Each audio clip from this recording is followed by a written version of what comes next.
clase y vamos a recordar que lo último que vimos en la clase el viernes puede ser que los sistemas o los niveles que tenemos nosotros para ordenar, eso significa la sangría entre temas principales y subtemas. La sangría también nos ayudaba a poder dividirlo. Cuando elegimos un sistema, ya sea por números romanos, o solo por números y letras, pues vamos a utilizar tal vez el sistema que más necesitamos. El sistema A es por números, letras y números. El sistema 2 es por números, letras y números romanos. Y el sistema 3 es únicamente por números. Normalmente vamos a usar el sistema 1 y 2, pero cuando son en un tema demasiado largo que tiene demasiados temas y subtemas, entonces muy probablemente utilizaremos el sistema 3, que es el que tiene más oportunidades de poder dividirse. Y después de pasar a lo que es la sangría, también vemos el uso del color. Es súper importante el uso del color en nuestras notas, ya que muchas veces si vemos una cosa de un solo color o es muy monótono, no tenemos muchas ganas de leerlo. No sé si les pasa, pero no sé si cuando ustedes escriben han tenido la oportunidad tal vez de utilizar una, dos plumas, o si tienen colores, si tienen plumones, porque a veces cuando revisan sus notas y ven tal vez escrito todo negro, van a decir, ay, como que no me da muchas ganas de leerlo. Pero si utilizamos, por ejemplo, tal vez no necesitan tener todos los colores del mundo, ni una caja llena de plumones Sharpie, no, nada de eso. Solo tenemos que saber utilizar nuestros recursos, incluso con tres colores los básicos, rojo, azul y negro. A veces necesitamos hacer tal vez utilizar mayúsculas en lugar de las letras normales, tal vez utilizar un lado de la hoja, tal vez hacer formas, pero el uso del color es súper importante porque nuestra visión se acostumbra mejor a lugares donde existen colores y formas. Entonces, un dato súper importante que podemos hacer en nuestras notas es tratar de variar el color y las formas o el tipo de letra que nosotros utilizamos al escribir. Precisamente si tenemos dos, tres colores de pluma, aprovechémoslo. No solo utilicemos siempre la misma, o incluso utilizar lápiz y negro puede marcar la diferencia. Vamos a encontrar útil el uso de tintas de varios colores en nuestras notas. Los mejores colores que al mismo tiempo son los más fáciles de obtener son el azul. En ese tiempo era el verde, el rojo y el azul. Normalmente vemos que es más fácil obtener el rojo, el azul y el negro. Pero mayormente aquí nos dice el libro que es muy importante que lo tengamos en cuenta, que el verde, azul y el rojo son, pues, dice que son las más fáciles de obtener. Y si tenemos oportunidad en que sea de tener los tres colores básicos, usen. Van a ver que va a hacer mucho la diferencia. Escribir de colores que escribir con la misma pluma negra siempre. Las plumas de fieltro también tienen gran variedad de colores, son otra tipografía de plumas. Y aquí vemos, si no tenemos otros colores, si decimos de plano, bueno, solo los colores no me ayuda o no tengo muchos colores, solo tengo el negro, entonces vamos a utilizar otros recursos, subrayar, uso de mayúsculas y minúsculas, solo uso de mayúsculas, el aumento de la tipografía, los distintos espacios, encerrar en cuadrados. Hay muchas formas en las que nuestras notas no necesariamente tienen que ser monótonas, pueden tener formas y colores. Hasta aquí, chicos, ¿alguna duda?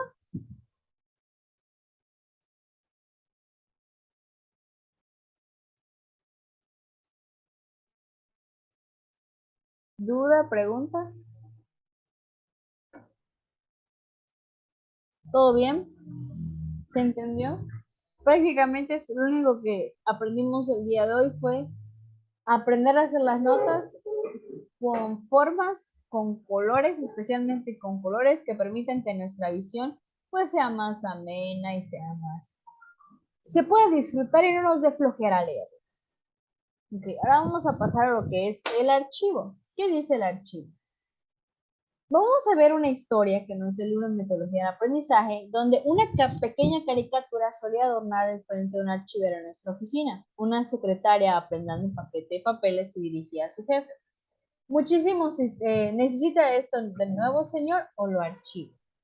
Muchísimos sistemas de archivos son como este, en el que son muchos papeles y se pueden acomodar en el mismo archivo. Y el promedio de personas hábiles para crear un sistema de archivo pues es muy bajo. No todas las personas tienen habilidades para hacer un sistema de archivo eficaz que podamos utilizar y recurrir constantemente. La mayor parte de la gente se inclina por el sistema alfabético, que si bien es simple, no remedia nada. Aquí vamos a aprender algo súper importante, y es que hay diferentes tipos de archivo. Uno de ellos y el más conocido es el alfabético. Pero si nosotros solo hacemos el alfabético, nos vamos a dar cuenta que no en todo momento funciona y que no va a servir de nada acomodarlo alfabéticamente cuando nuestros archivos no se prestan para ser ordenados únicamente alfabéticamente. Entonces, de ahí vamos a partir en dos cosas: clasificación natural y clasificación artificial en un archivo. Esos son conceptos mega importantes que debemos tomar en cuenta para nuestro examen y también para poder hacer la formación de nuestros archivos. ¿Cuáles son esos sistemas naturales y artificiales? Vamos a ver primero lo que es un sistema artificial. Luis, ¿estás aquí? ¿Nos puedes ayudar con algo? Luis Pino. Ecuación. Ecuación. Ok. Luis, ¿nos puedes ayudar a leer lo que dice el cuadro? ¿Cuál de todos? Todo, lo de hasta arriba y luego los dos de abajo y luego los dos de hasta abajo. El sistema de clasificación artificial. Se agrupa el material conformemente a una sola característica. Por ejemplo, se podría hacer una clasificación artificial de las gentes subdividiendo en las que hablan inglés y las que no hablan. Una clasificación artificial de los animales podría dividirlos en los que tienen dos patas y en los demás. Ok, gracias, Luis. Entonces, vemos que la característica del sistema artificial es que se ordenan por medio de una sola característica. El ejemplo que nos dan es, la clasificación va a ser la siguiente: los que tienen dos patas y los que no tienen dos patas. Esa es una clasificación artificial, es una característica, las dos patas. Entonces, nosotros vemos que podemos ir formando las clasificaciones por cualquier tipo de característica, pero ¿qué sucede? Y es aquí donde vamos a ver lo que dice el segundo cuadro. La clasificación artificial puede dar resultados extraños. Nosotros somos quienes creamos esa clasificación de acuerdo a alguna característica que necesitemos. Probablemente nuestra tarea haga reflejo o nos permita saber que solo vamos a buscar animales o seres vivos que tengan dos patas. Los demás que no tengan dos patas no me van a servir. Las clasificaciones artificiales son características que nosotros necesitamos. ¿Por qué puede parecer extraño? Si nos basamos en el ejemplo de que una característica sea dos patas, entonces algo que nos vamos a dar cuenta es que las vacas y las personas probablemente quedarían en la misma clasificación, pero las vacas y los 100 pies quedarían en la misma clasificación. ¿Por qué? Porque las vacas tienen cuatro patas y los 100 pies pues tienen muchas patas, ¿no? Entonces vemos que dentro de la clasificación de los que no tienen patas quedan un poquito raros. De los que no tienen más de dos patas, porque unos son insectos, otros son herbívoros, otros son, no sé, incluso plantas. Entonces nos quedamos como, bueno, tal vez pueda resultar un poquito extraño la forma en la que es el tipo de clasificación, pero somos nosotros los que creamos esa clasificación de acuerdo a lo que necesitamos. Vemos que el otro tipo de clasificación de archivo es la clasificación natural. ¿Cuál es la diferencia entre la natural y la artificial? La artificial nosotros lo creamos conforme a la característica que necesitemos. La natural son aquellos que ya están hechos, son clasificaciones ya existentes, que nosotros no necesitamos poner porque ya están. Las clasificaciones naturales, entonces, valga la redundancia, son aquellas que ya están realizadas por naturaleza, que su misma naturaleza divide sus propias características. Entonces, no queda tan raro al ser una clasificación natural porque busca semejanzas entre las mismas características y suelen tener o suelen ser más útiles. ¿Cuál sería un ejemplo de clasificación natural? Si te piden clasificación de viviendas, entonces voy a poner chozas, casas, departamentos en Airbnb, etc. Tal vez me pida género o sexo, hombres, mujeres. Son clasificaciones que ya existen, que por naturaleza ya están. Las de clasificación artificial se agrupan conforme a una característica que nosotros vamos a escoger. Los naturales ya están. Como sabemos, género, sexo, vivienda, animales herbívoros, tipo, o en este caso, tipos de animales, herbívoros, no sé, carnívoros. Entonces empezamos a clasificar, pero esas ya están. Si nosotros nos damos cuenta, ya nos dice la naturaleza qué tipo de clasificación van a tener. ¿Quedó claro la diferencia entre el sistema artificial y el sistema natural de clasificación? Dudas, preguntas, quejas, sugerencias, aceptan.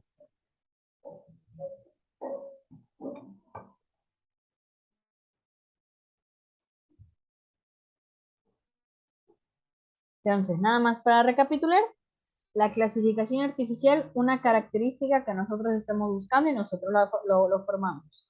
La clasificación natural son aquellas que ya existen y entre la división hay una semejanza. Nosotras no las creamos. Vamos a pasar al sistema alfabético, que es el que normalmente nosotros conocemos. Y este sistema alfabético es considerado un esquema artificial. Y ustedes dirán, ¿por qué es artificial? Porque nosotros ponemos las características, aquí lo vamos a exponer clarito.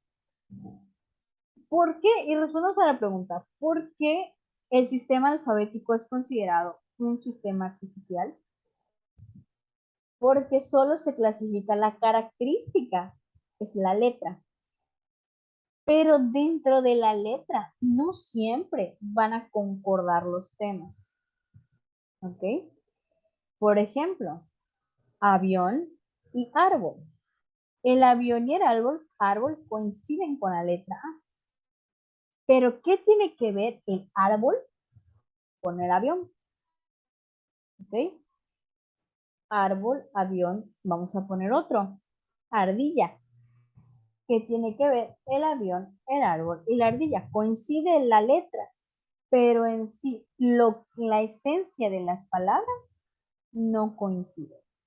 Y aquí vamos a entender por qué entonces el sistema alfabético es un sistema artificial. Nosotros lo vamos a crear, nosotros creamos este sistema de acuerdo al nombre que reciben lo que estamos clasificando. Pueden ser nombres de personas o pueden ser nombres de temáticas, etcétera.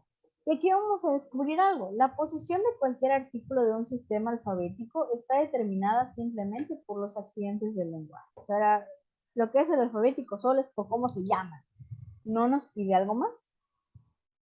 Y vamos a aprender que en realidad la biblioteca que archiva sus libros alfabéticamente es muy difícil de usar.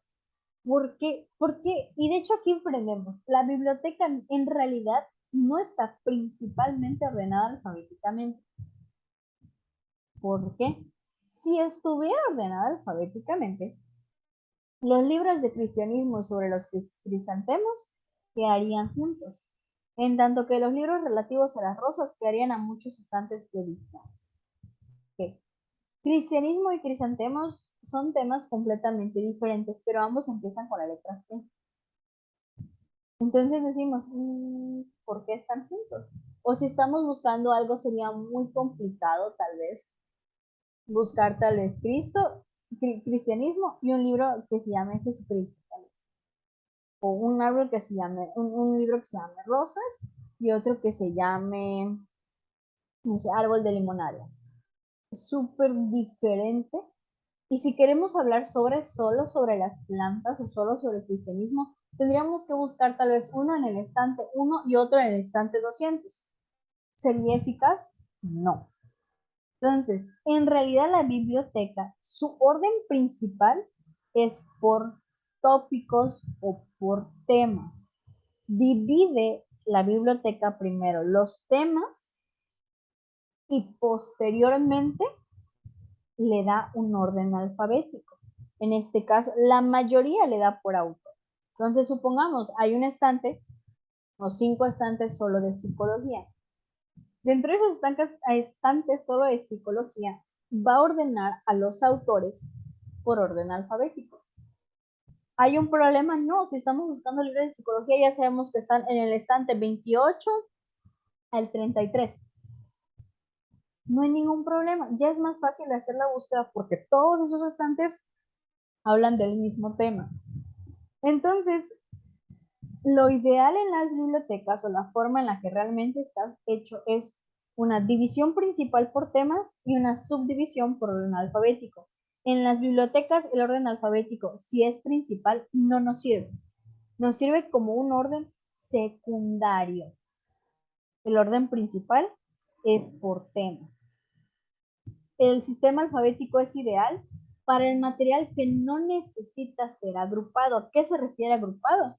Cuando son los temas los que se agrupan. Por ejemplo, en las bibliotecas hay temas tales como psicología, matemáticas, educación, en libros de cultura general, novelas, cuentos. Necesitan, por el exceso de cantidad y diferencia entre ellos, ser hechos un grupo donde las características sean similares. Ahí el sistema alfabético como sistema principal no nos sirve.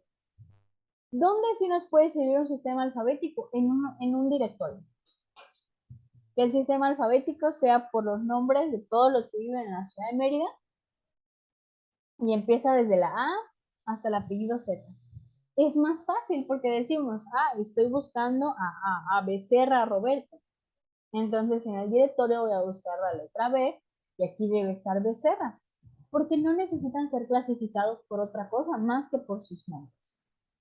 Entonces, en el sistema donde no necesiten ser los temas o las situaciones o el archivo agrupado, se puede utilizar entonces el sistema alfabético. ¿Alguna pregunta sobre el uso del sistema alfabético o todo claro? Adrián, Dina, José, Dama. Por mi parte, todo claro, maestro. Ok, excelente. Muchas gracias. Entonces, hay que ser cuidadosos y darnos cuenta si realmente el sistema alfabético es necesario para lo que vamos a utilizar o no. Nos da otro ejemplo también. Si usted fuera cartero, agruparía a la misma gente por las calles y no por el nombre. Imagínense, si fueran cartero y en lugar de ser grupos, tal vez por la calle 70, la 72, la 74, la 78, perdón, me falté una, la 76, la 78, y lo hicieran apellido Alberto, Alonso, no conozco muchos apellidos con Ávila, y así, y luego la B, Becerra, Borges. Imaginemos que Ávila está en la calle 72 y después le sigue, no sé, Alfaro y está en la calle 84, ¿no? Y luego Becerra está en la calle 72. Y así vamos ir yendo, en lugar de ir mejor calle por calle, porque es más fácil que alfabéticamente, ¿ok? Entonces debemos saber cuándo es el momento adecuado y por qué es el momento adecuado de usar cada tipo de archivo. Y hay un archivo que es por materias. Este archivo es un esquema natural. El archivo alfabético es artificial y el de materias es natural. ¿Por qué? De hecho, ya lo tomamos hace un momento. Hablábamos, por ejemplo, de biología, matemáticas, psicología. Por temas es un orden natural. Vamos a usar el mismo ejemplo de la biblioteca. Y el sistema principal de la biblioteca es por tópicos. Esos tópicos naturalmente ya se dan por los temas. Entonces, lo mismo sucede aquí. Cuando hablamos de un orden por materias, estamos hablando de un orden natural. Por ejemplo, si hablamos dice, seguramente usted desea archivar la mayor parte de sus notas por materia. Los encabezados para un biólogo podrían incluir citología, ecología y vertebrados. Esos son temas que utilizaría un biólogo. Entonces, ¿eso en qué tema iría o en qué materia iría? En biología. Por lo que sería más fácil archivarlo en el área de biología. No pondríamos citología, ecología y vertebrados, tal vez en matemáticas, ¿no? Porque no es la materia acorde a los temas que estamos viendo. Ahora debemos recordar que cualquier sistema de archivo es arbitrario, por ello siempre habrá casos difíciles. ¿Dónde está el sistema anterior? ¿Archivamos las notas sobre ecología vertebrada? La respuesta es que usted quien decide hacerlo, ya sea bajo ecología o bajo vertebrados. Esto es cuando sucede, por ejemplo, algo específico, que digamos, bueno, hay un tema que se llama ecología y otro vertebrados, pero hay uno que se llama ecología vertebrada. Pero nosotros vamos a decir, bueno, vamos a ponerlo como subtema del área de ecología o subtema del área de vertebrados, pero siempre vamos a tratar que los temas tengan concordancia con lo que se está hablando. Y nos decía, el encabezado puede ser así: citología, ecología, ver también ecología, vertebrados, vertebrados, vertebrados, ecología, o bien citología, ecología, vertebrados, y vertebrados, ver también ecología, vertebrados, bajo ecología. Ese es, ya con eso, un sistema muy específico, pero los temas nos permiten realizar un orden adecuado para lo que vamos a hacer. Este está muy sencillo. El sistema por materia se trata de que depende de la temática que estamos hablando, es donde lo vamos a colocar. Si hablamos de números, lo colocamos en matemáticas. Si hablamos tal vez de vertebrados, lo colocamos en biología. Si hablamos de, no sé, gramática, lo colocamos en español. Eso es crear un sistema de archivo por materias. Y nosotros sabemos qué materias son las que vamos a trabajar. Ya quedando claro cuáles son los sistemas artificiales y los naturales y cuál es el sistema de artificial más usado, que este es por alfabéticamente, y el sistema natural más utilizado, que es por materias, ya podemos pasar a lo que es el sistema físico de archivo. Muy bien. ¿Qué nos dice? Aun cuando usted haya escogido un esquema de clasificación para sus notas, ya sea natural o artificial, todavía necesitará una interpretación física de tal esquema. Uno de los mejores esquemas es el legajo de hojas sueltas, que tiene muchas ventajas sobre otros esquemas. Y aquí voy a poner una pausa comercial y voy a decirlo así en fijo, porque mis alumnos de otros módulos les daba mucho trabajo poder entender este concepto. Va a aparecer en el examen. La mejor forma de hacer notas, y quiero que se lo graben, que si ahorita están escribiendo, que lo escriban. La mejor forma de hacer notas es el legajo de hojas sueltas. Y vamos a aprender por qué, pero apúntenlo. La mejor forma de hacer notas físicas es por medio del legajo de hojas sueltas. Que no se les olvida, a mí yo no conocía que era eso del legajo. Paquete, pues. Legajo de hojas sueltas. Vamos a ver cuál es la ventaja. La número 1. El material nuevo puede insertarse en cualquier punto. Y aquí voy a poner un ejemplo. Este es mi legajo de hojas sueltas. Supongamos que en esta primera hoja yo ya hice mis apuntes, en esta segunda mis apuntes, y de repente volvemos a ver un tema que estaba aquí escrito. Bueno, entonces voy a hacer otros apuntes y lo voy a acomodar. En lugar de al final, lo voy a acomodar en la parte de en medio. Las hojas en realidad no tienen un orden. Yo soy quien les da el orden. Entonces, si yo voy a incluir más información sobre algún tema que estaba escrito en mis primeras hojas, lo agrego donde están mis primeras hojas, por lo que es más fácil. ¿Cuál es la diferencia entre una libreta? Si yo lo escribiera en una libreta y necesito escribir más, pues voy a tener que escribir en las hojas de hasta atrás. y probablemente me pueda confundir. Y si no está bien hecho, tengo que arrancar la hoja de la libreta. Por lo que hacerlo permite que yo pueda insertar el material nuevo en cualquier punto que sea necesario. El material nuevo puede ser subdividido con divisiones tabuladas hechas a propósito. La tabulación es el espacio. El sistema puede extenderse indefinidamente si fuera necesario, fuera del legajo original a una clasificación entera de legajo. Es decir, la libreta nos limita 100 hojas, 25 hojas, 50 hojas. En cambio, un legajo de hojas sueltas son las hojas que nosotros necesitamos. Si usamos 50, solo 50 vamos a utilizar. Si necesitamos 20, solo 20 vamos a necesitar. Y si tengo 20 y de repente necesito 5 más, puedo agregar esos 5 más y no me van a sobrar, porque somos nosotros los que dan la cantidad de hojas que necesitamos. Y el material puede ser reordenado en cualquier punto. Entonces, ¿por qué el legajo de hojas sueltas es mejor o es la mejor opción para hacer notas? Uno, los materiales pueden insertarse en cualquier punto, puede ser subdividido, no se limita a una cierta cantidad de hojas y puede ser reordenado en cualquier momento. Son esas 4 ventajas que nosotros debemos recordar porque son preguntas de examen. Les voy a preguntar, ¿qué es el material que puede ser reordenado de inmediato? Legajo de hojas sueltas. ¿Cuál es ese sistema que puede extenderse indefinidamente sin limitarse a la cantidad? Legajo de hojas sueltas. Debemos tener muy en claro que esas son las 4 características que basan la importancia del por qué el legajo de hojas sueltas es la mejor forma de hacer notas. Claro, queda al criterio de cada quien. El libro nos recomienda utilizar el legajo de hojas sueltas, pero queda al criterio personal. ¿Y qué nos dice también el autor del libro de metodología del aprendizaje? Dice que para obtener las máximas ventajas del sistema de legajo de hojas sueltas, solamente debe escribir en un lado del papel y comenzar tópicos nuevos en otras hojas. ¿A qué se refiere?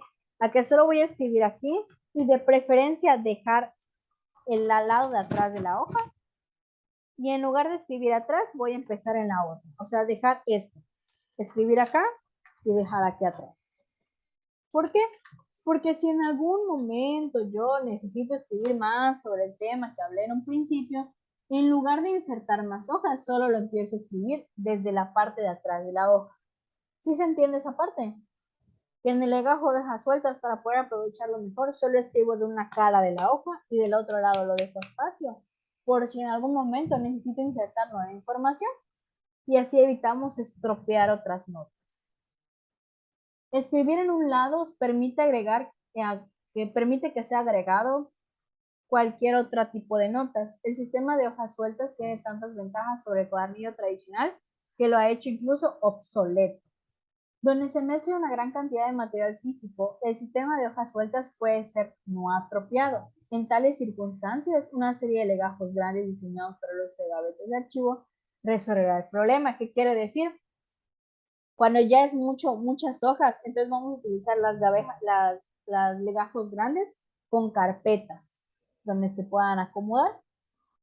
Nos dice algo el libro de cómo aprender con eficiencia, algo súper interesante, donde dice que el tipo de papel, también nos dice qué tipo de papel nosotros podemos o debemos utilizar. Se recomienda utilizar el tipo de hoja tamaño A4. No sé si lo conocen. Es un poquito más larga que la tamaño carta, pero un poquito más delgada también que la tamaño carta. Se recomienda utilizar el A4, me imagino que en 1985 era muy común utilizarlo, pero tengámoslo en cuenta que para hacer el legajo de hojas sueltas es recomendable el tipo de tamaño A4. Y en ese tiempo se utilizaba el papel ministro. Este es el papel ministro. Dice que ya no es tan eficiente. Eso nos dice. Entonces, nos dice esto, que el papel ministro ya no se usa tanto, sino utilizar mejor lo que es A4. Aquí les muestro la diferencia. El A4 es esta línea morada. Lo sombreado de morado es carta, oficio y legal. Entonces vemos que es un poco más larga que la carta, pero menos ancha que el carta. Tiene la misma anchura que el oficio, pero es más corta.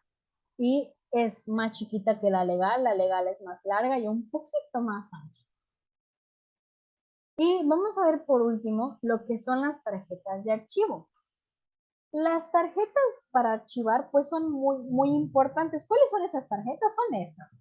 No sé si las han visto.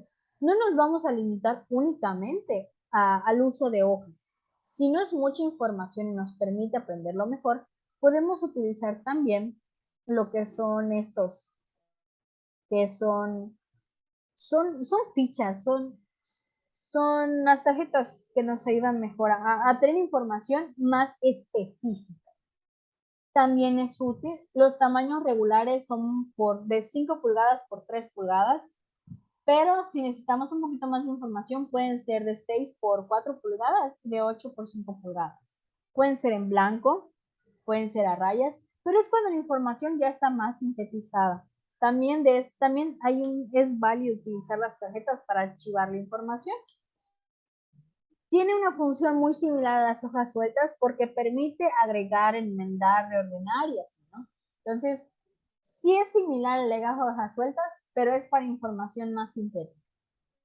¿Ok? Entonces, cuando tengamos la información más resumida o cuando la información no sea mucho, podemos utilizar también lo que son las tarjetas blancas.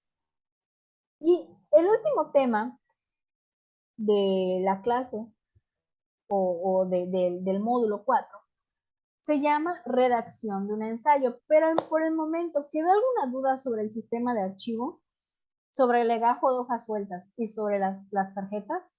¿O sí se entendió?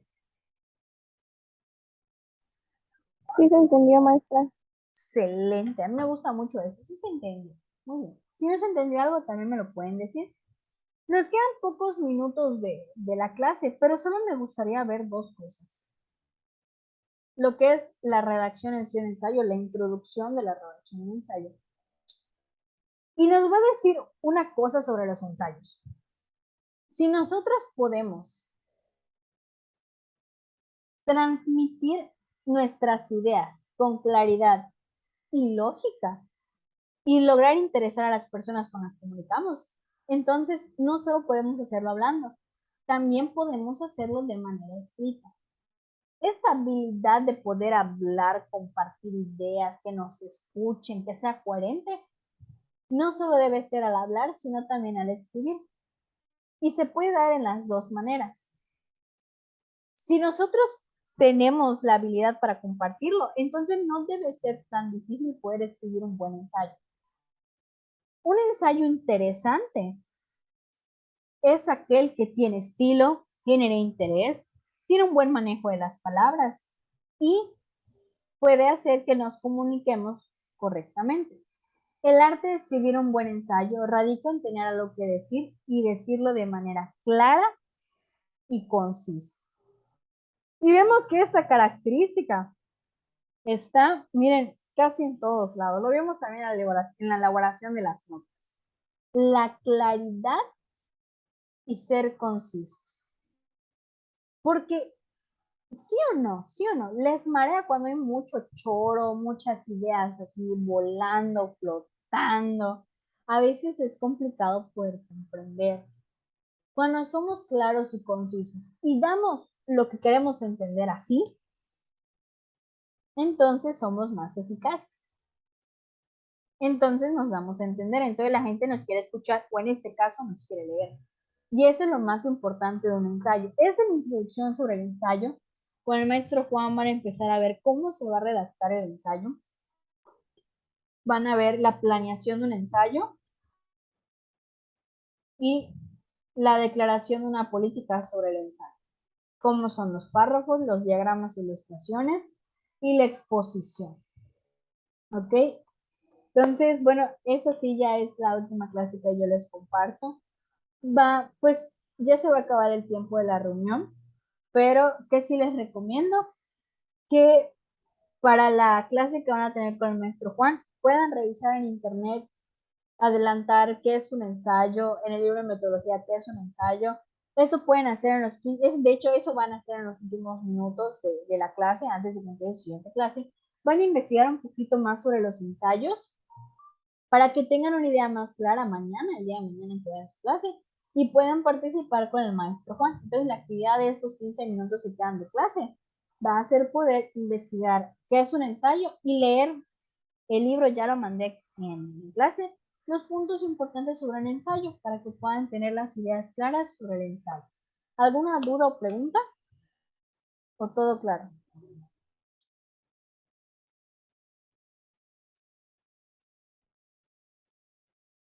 Muy bien, chicos. Me dio mucho gusto estar con ustedes. Buenas Síganme. tardes, maestra. ¿Todo bien? Ok, gracias, Laura. Pues me dio mucho gusto poder trabajar con ustedes estos 6 días. Estoy muy feliz de poder conocerles. Les deseo mucho éxito para su examen y que sigan aprendiendo. No es muy complicada esa asignatura. Aprovechen lo que están viendo. Nos vemos entonces pronto, chicos. Cuídense.